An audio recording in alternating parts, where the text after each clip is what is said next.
السلام عليكم ورحمة الله وبركاته، حبايبي الحلوين متابعين مطبخ بنت البلد. النهاردة هنعمل بطريقة سهلة وبسيطة كده الكيكة بالبرتقال. مش هحط فيها لبن، هعملها بالزيت. مكوناتها بسيطة جدا في البيت، يعني هتبقى حاجة مسكرة وجميلة كده.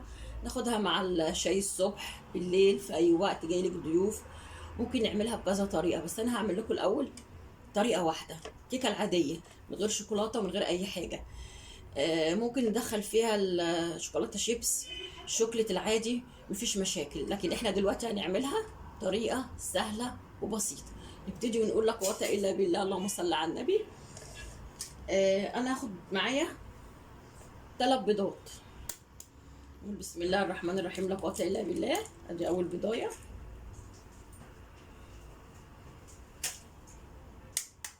ادي تاني بيضايه. عايزه تعملها ببيضتين برضو مفيش مشاكل، يعني من بيضتين ل3. اهيت. اهم حاجه اتاكد ان مفيش قشر نزل فيها. طبعا هعملها، هجيب معايا برتقانه كامله، هقطعها بالشكل ده. برتقانه يا واحده، هقطعها كده اهو بقشرها. هنزل عليها بايه كمان؟ هنزل عليها بمعلقه خل،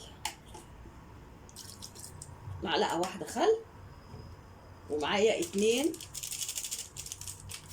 فانيليا. تمام. معايا نص كوبايه زيت، زيت عادي جدا اهو. نص كوبايه، طبعا انا عارفه المقدار، انت لو مش عارفه عيري.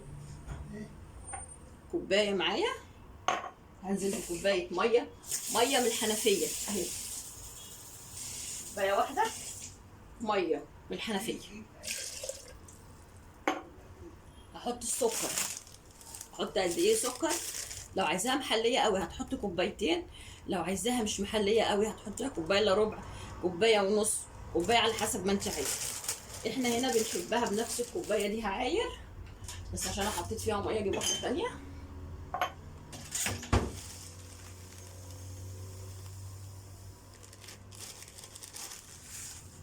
ادي كوبايه.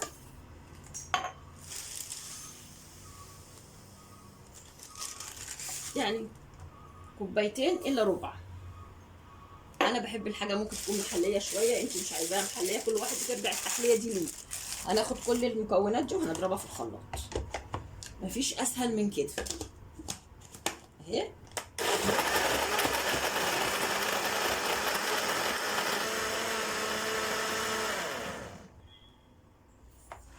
ضربتها كويس جدا، شيل الخلاط.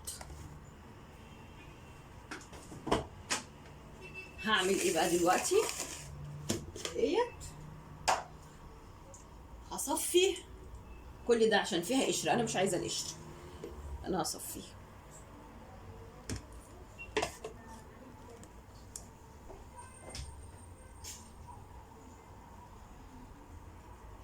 بعد ما اصفي هنحط 3 كوبايات دقيق، عليهم باكو بيكنج باودر اهي. شايفين القشر اللي طالع؟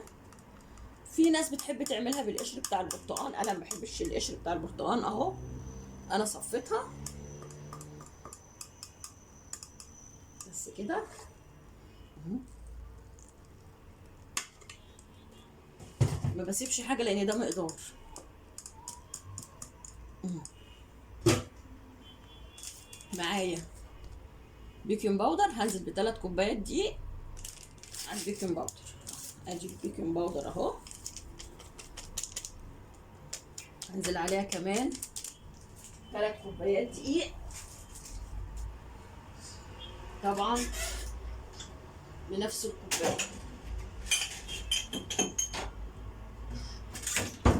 كوبايه اهي، 3 كوبايات دقيق.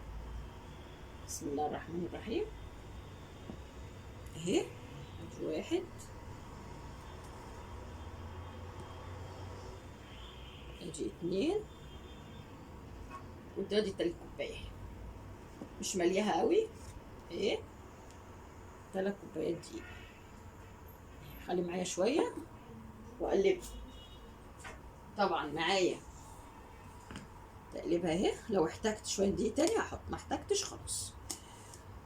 يبقى مكوناتها 3 كوبايات دقيق، 3 بيضات، 2 فانيليا، برتقانايه واحده، كوبايه ميه، حطيتش حليب اهي، كوبايتين الا ربع سكر، وعلى سكر على حسب مذاقك انتي، عايزاها محليه محليه، عايزاها مش محليه براحتك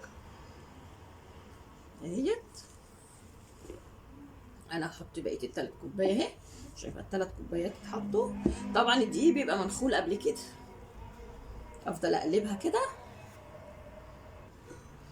اهيت بالمنظر ده. ما خدتش اكتر من 3 كوبايات دقيق اللي انا وريتهم لكم، نفس المعيار. شايفين العجينه عامله ازاي؟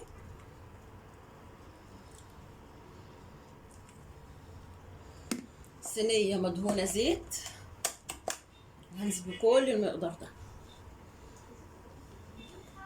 فرن على 180 او 200 على حسب درجه حراره الفرن بتاعك، 35 دقيقه. اختبرها بخله وتطلع احلى كيكه. كيكه عاديه جدا نشرب بيها الشاي الصبح بالبرتقال، محطتش لبن، 3 بيضات، كل حاجه موجوده في البيت، ما بسيبش حاجه اصلا، وبألف هنا. ادخلها الفرن، انا مولعه الفرن، هدخلها الفرن ونرجع نوريها لكم عملت ازاي بعد ما استوت. والطعم مش هقول لكم عليه، جربوها وانتوا تحكموا. انتظروني لما اطلعها. ادي صينيه الكيكه بعد ما طلعت من الفرن، طبعا سبتها تهدى شويه بالمنظر ده اهيت. قطعناها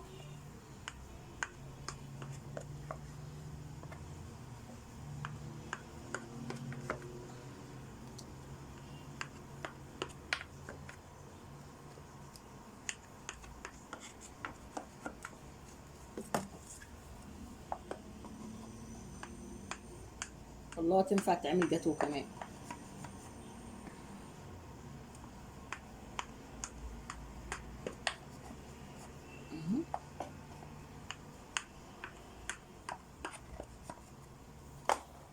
بالمنظر ده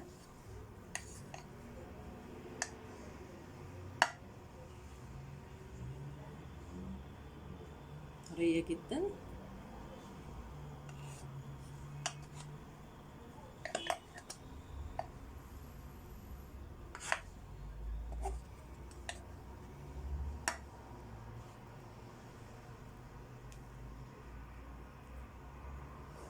المنظر ده طبعا هي بردت بس مش بردت قوي، طبعا طعمها تحفه.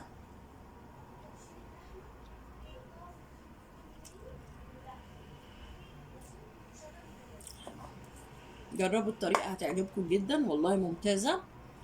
اللي تعجبها الطريقه لايك وشير وسبسكرايب وتابع اي حاجه انا بحب بنزلها. بحبكم في الله، اسعد الله مساءكم بكل خير.